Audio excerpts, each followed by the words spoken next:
gitu Mas Andi. Ya. Ayo, ada lagi. Saya mau nanya Pak Yai.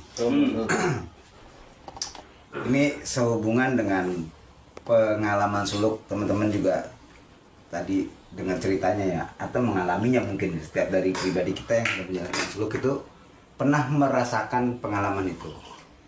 Pengalaman yang mungkin ya di luar nalar dia sendiri gitu kan. Yang artinya itu tidak diprogram sama dirinya, hal itu bisa hadir. Ya, namanya ngalami. Ya, ngalami.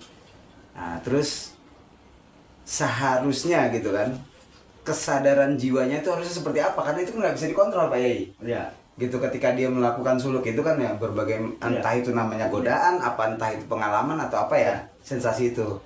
Nah, yang saya pengen tanyakan, kesadaran seperti apa harusnya yang hadir tuh ketika kita mengalami itu? Simpel. Apa itu Pak Yai? Simple. Suluk itu kan perjalanan. Perjalanan kita jelas. Minallah ila Allah. Kalau kita sadar perjalanan kita ini fokus, saya harus nyampe kepada Allah, saya harus nyampe hidup sama Allah. Ora urusan karo kowe. Jadi kalau bodoh amat, Bodoh amat. selesai. Siap. Kita nggak berani teguh. Jadi keteguhan yang belum ada orang terganggu itu. Teguh kok, tujuanku jelas kok. Suluk kok ini ilallah. Orang urusan karo kowe. Bodoh amat. Jangan terjebak oleh alam. Ya itu alam. Suluk itu pejalan. Pejalan itu melintasi alam, tidak terjebak oleh alam. Nah, jadi status nih. Ya. Oke, jadi status. Pejalan itu melintasi alam, tidak terjebak oleh. Kalau terjebak oleh alam berarti leren. Alias mandek. Simple. Simpel Pak Yai. Simple wong pertanyaan gitu. Iya. Kalau pengalaman dijawab dengan pengalaman, gampang. Itulah kesadaran. Tapi kalau nggak ada kesadarannya enggak. Dengan Tuhan itu cuma cukup dengan apa? Kelembutan dan kesadaran. Kepekaan, kelembutan. Itu menumbuhkan sebuah kesadaran. Nah, kesadaran itu kesadaran sebagai kawula. Kesadaran sangkan parane dumadi. Pengen manunggal antaraning kawula marang Gusti. Kesadaran itu tujuan dulu.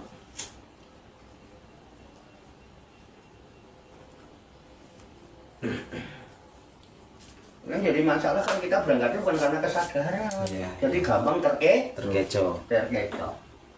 Ya, karena sudah menjadi rahasia umum mungkin Pak Yai ya. Ketika orang menapaki dunia suluk itu, thariqah atau suluk, itu tinggal jadi dua. Tinggal ada dua kelompok, jadi dukun yang terjebak di alam ini, atau dia memang terus ilallah gitu kan, yang artinya dia memiliki kesadaran dari ahlullah itu Pak Yai. Ya, jadi diulangi lagi nih, pejalan itu tidak terjebak oleh alam. Ya. Terus lanjutnya apa tadi? Tapi melintasi alam. Pejalan itu tidak terjebak oleh pejalan itu melintasi alam. Melintasi alam. Tidak terjebak oleh alam. Alam tidak. Wahyu kan nggak boleh ditulis. Usman no. Pejalan itu melintasi alam, tidak terjebak oleh alam. Pejalan. Iya. Pejalan itu melintasi alam. Kalau nggak melintasi alam ya nggak jalan. Tidak. Terjebak oleh alam mandek. Orang itu mah. Nah itu seringnya begitu sampai tengah jalan leren. Akhirnya magel. Belum ada lagi. Apa tuh?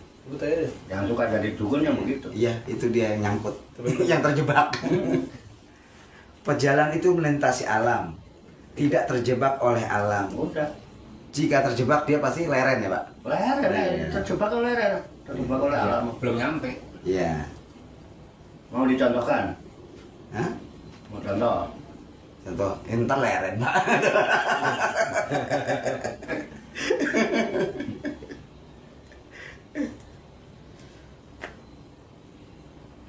Udah lagi, nggak apa-apa kalau emang nggak masalah. Yang penting paham dulu. Iya. Baru jalan. dan melakukan sesuatu yang kita nggak ngerti.